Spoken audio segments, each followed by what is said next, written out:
Every day I face things that I don't know what to do or how to encourage people or how to bless people, and God just gives grace and shows me what to do.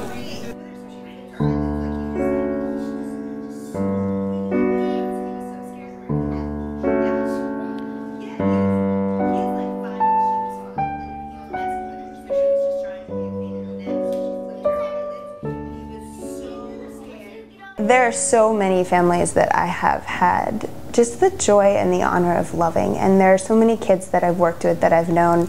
They're in their teens now, and I started working with them when they were 4, 5, 6 years old. There's kids now that are 5 or 6 that I picked up and drove home from the hospital when they were born, and I think they've been receptive because of love.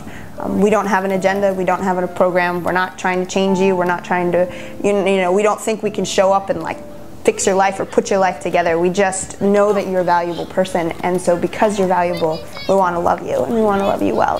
And I think people know that. I think people know if you're genuine and if you're honest and if your only prerogative is to love. She's not self-oriented at all.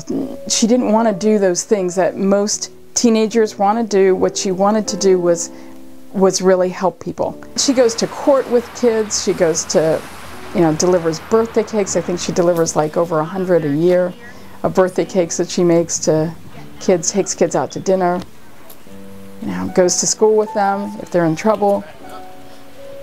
She's just amazing. I love watching them grow up. I love seeing who they're becoming. I love watching them in their families. Yesterday I was at JFK picking up this one girl, Keisha, that we've worked with since she was about 10, and she's 21 now.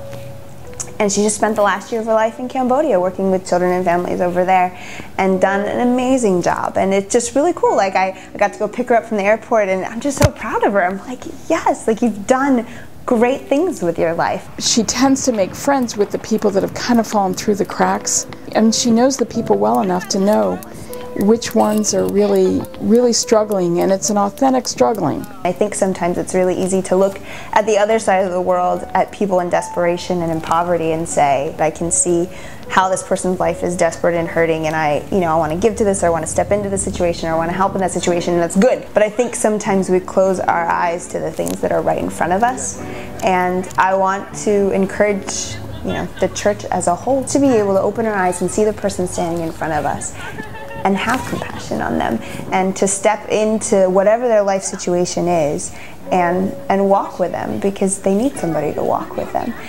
The other night I was at Dunkin' Donuts with 2 of the boys that I'm really good friends with after one of their basketball practice, and so we go in and we're ordering donuts, and it was me and one of my sisters and then these 2 little boys, and the guy asks me, he's like, "Are these your kids?"